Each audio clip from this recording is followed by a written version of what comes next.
खाइबा किए कहे भोक बेले भल कविता लिखती लेखिका माने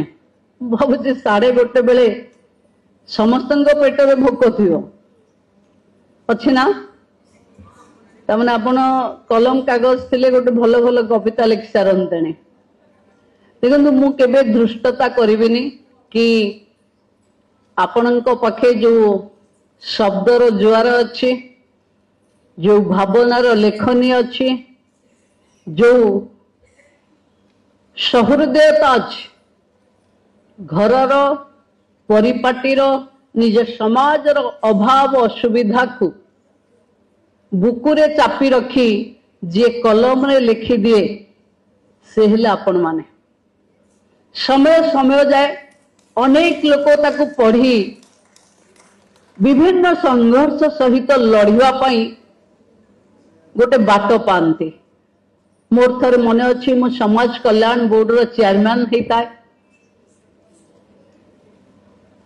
वोमेन कमिशन पाखे बसी थाए काउंसलिंग होता है कमिशन आ मु बसी था कुंतला कुमारी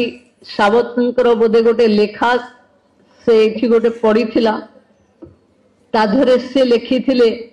सी भी जेतबले बाहर को जाइथिले आसला बेल को देखिले तांको घरे भी से भली डिस्टर्बेंसेस आरंभ होईची ताको एते सठिक भावे से चित्रण करिथिले औ सेठी से आरंभ करिथिले लेखिकार द्वंद्व गोटे पटे समाज मो सेवा चाहूची आ गोटे पटे मो परिवार मोठू अधिकार चाहूची से लेखिका मु भावुची सी जेतबले लेखुथिले मु जहा माने लेखिकार भावना कौन थाई पारे किंतु मु आज एहसास करुची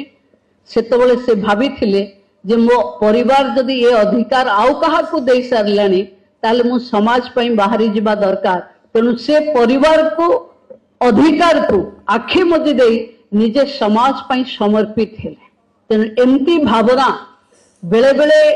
ये जंत्र जुगरे एआई जुगरे बहुत लोकंक पाखे आसुथिबो मोर आपण मान को विशेष अनुरोध मु एठी बसी होता बाबू को पचारुथिले लेखिकार कलमटा केबे थमिवा कथा नुहे